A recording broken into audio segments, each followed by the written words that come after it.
The Middle East is currently operating at the highest level of military escalation in decades. In recent months, we've seen direct U.S. and Israeli strikes targeting Iranian military and nuclear facilities, matched by massive retaliatory drone and missile barrages from Iran. The fallout from this friction spills directly into the world's oceans. A massive share of the global oil supply passes through the Strait of Hormuz, meaning any miscalculation here immediately threatens global shipping routes and energy markets. We are watching the culmination of a 70-year cycle of retaliation, a conflict between two nations that actually began as Cold War allies. Before 1953, the relationship looked very different. Iran sat on enormous oil reserves, and both the US and the UK relied heavily on the Iranian monarchy to act as a pro-Western buffer against the Soviet Union. That dynamic shattered when Iran's democratically elected prime minister, Mohammad Mossadegh, decided to nationalize the country's oil industry. He wanted the profits to stay in Iran, which directly threatened British and American control over the resource. In response, the CIA and British intelligence orchestrated a covert operation known as Operation Ajax. They overthrew Mossadegh and reinstated the Shah, an autocratic ruler who would guarantee Western access to Iranian oil. That single operation poisoned the well.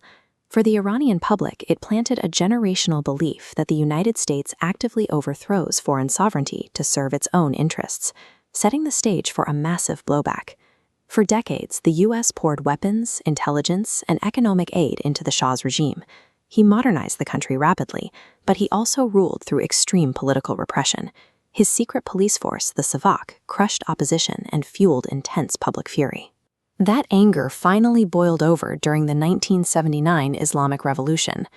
Mass protests forced the Shah to flee the country, allowing Ayatollah Ruhollah Khomeini to return from exile and establish an intensely anti-American Islamic Republic.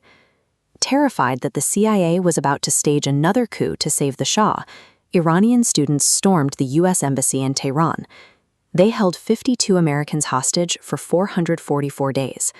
The hostage crisis severed the alliance entirely. The U.S. broke off diplomatic relations and imposed severe economic sanctions, locking both nations into a hardline standoff that continues to this day. In the 1980s, Saddam Hussein invaded Iran. When the U.S. indirectly supported Iraq during the brutal 8-year conflict, it proved to Iran's new leadership that they could never win a conventional head-to-head war against Western powers. Instead of building a traditional army to fight America directly, Iran pivoted. They armed a network of proxy militias across Iraq, Syria, Lebanon, and Yemen, the axis of resistance. The strategic logic is effective. Iran projects power outward and pressures U.S. allies, while maintaining a buffer of plausible deniability to avoid direct retaliation on Iranian soil. Through established groups like Hezbollah in Lebanon and the Houthis in Yemen, Iran executes its anti-Western objectives directly on the ground. This decentralized network fragmented the regional battlefield, creating a landscape where conventional U.S. forces have no clear center of gravity to target. By the 2000s, the tension expanded from proxy groups to high technology. The world discovered secret Iranian nuclear facilities, like this sprawling industrial complex, sparking immediate global panic that Iran was enriching weapons-grade uranium. The U.S. and Israel responded by taking the conflict digital. In a massive covert operation, they deployed the Stuxnet computer worm, a piece of cyber warfare designed to physically sabotage Iranian centrifuges by making them spin completely out of control. Tensions briefly cooled in 2015 when the U.S. and world powers signed the JCPOA, the Iran nuclear deal. The agreement offered Iran sanctions relief in exchange for strict limits on its uranium enrichment. But that diplomatic window slammed shut in 2018. The United States withdrew from the agreement and slammed Iran with a maximum pressure campaign of heavy sanctions, instantly devastating the Iranian economy. With the deal dead and their economy isolated, Iran had little incentive to hold back. They aggressively accelerated both their cyber warfare programs and their uranium enrichment in retaliation. Then, in 2020, the shadow war turned lethal. The U.S. launched a devastating drone strike in the dark skies over Iraq that assassinated General Qasem Soleimani, one of Iran's most powerful military commanders. marking a sudden shift to overt lethal force. The situation escalated even further following the outbreak of the Gaza war in late 2023. Iranian-backed proxies dropped their historical restraint, launching direct drone and missile attacks against U.S. bases in the region and targeting commercial ships in the Red Sea. The pretense of plausible deniability has vanished.